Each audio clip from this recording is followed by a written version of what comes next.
One question about the writing too. I wanted to ask both of you guys. How did you guys kind of work it together? Did you guys get in a room and like hash out the script together, or?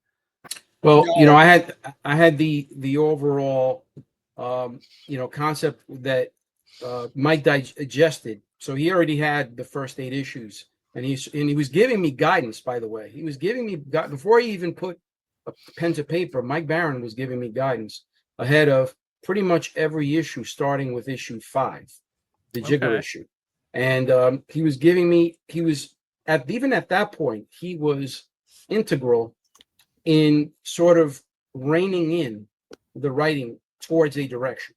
And that's the direction where we're in now, where the Calico is starting to soften in terms of his engagement with people. And that's sort of, where morality play is kicking off. He's talking to people, he's talking to kids, he's trying to be part of the community. I wanted to mention that too, because you did share with us the first 2 issues for a preview. And I did read them, and I noticed right off the bat, I liked how there was an arc starting. I could see, from the moment he finds the dog, and then all of a sudden, that's Mike Barron right there, and it sends him on this journey. And I'm like, oh wow, the writing is kind of gone up a level, and I was like, I was really happy with it, and I can't wait to read the rest of it. That's Mike Barron.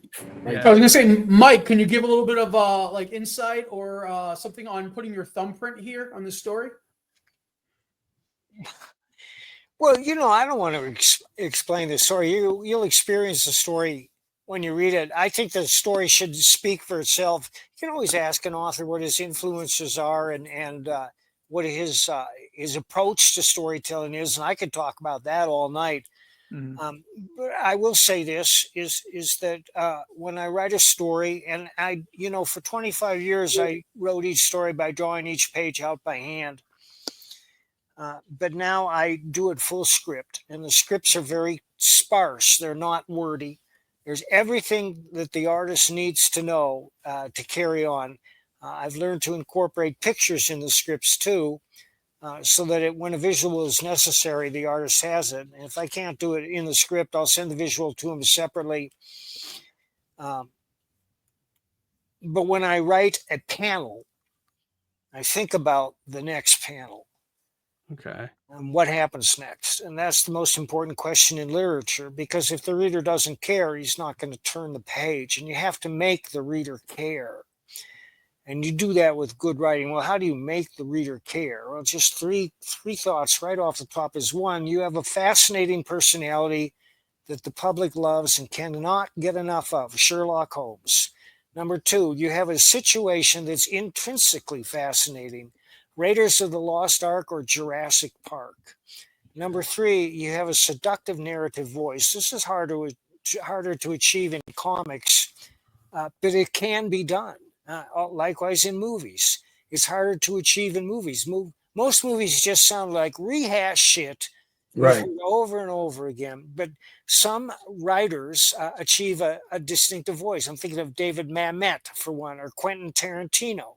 Yep. And you can do the same thing in a comic. And if the voice is appealing and quirky and convincing, then the reader is all in. I just want to throw in one more thing, is that a story must take itself seriously before the reader takes it seriously. Yes, 100%. 100%. Sin City came to mind. I'm going to chase, absolutely. I'm going to chase what Mike said with his own, rules for comic book writing, which I've sort of, cemented, plastered in my brain. And it's one of the most important things. You have to entertain. You have to entertain. Not enough people are doing this in comics. Okay. That's rule number one. That's rule number one. Yeah. Okay. And this is something unfortunate you're not seeing coming out of Marvel and DC. And then the second thing is show, don't tell. Okay. Very important in comic books. Number two. And then number 3, you have to be original. Okay. The Calico is a very original character. Okay. You took the class already. Listen, I'm his student. So I'm his student. I know, right? I like what you said, Mike, on one of your recent videos about like gold coins, like and limiting text and verbs or verbiage. Yeah. Can you talk more about that? What you meant? Well, comics are visual medium, but they have to have words. I'm against wordless comics. I have a bunch of them. Beautiful to look at. Race through them, and you say, "Well, that was pretty," but words, they fail to achieve the resonance that the medium is capable of. Because comics as a medium, you can tell as complicated and as fascinating a story in comics as you can in any other medium. Just look at the pinnacles of the medium. Art Spiegelman's Mouse, Frank Miller's Daredevil. I'll never forget that one panel where he had Daredevil just sitting on top of a skyscraper at night, just listening. And then he said, and then I heard it, a cry for help. It was like 20 blocks away. So you have to understand the medium in order to use it. And most people really don't. Another important thing is that your characters sound like real people. That's intrinsic to the success of any comic book. Whether it's funny or serious, they have to sound like real people. And that means if you start recycling things you've heard in other comics, you're already dead. You're dead on arrival. How many times have we read, "I don't think we're in Kansas anymore," or "Move it, people," or "This ends now," or "We have to talk"? Yeah, I mean, I have a bad feeling about this. Yeah.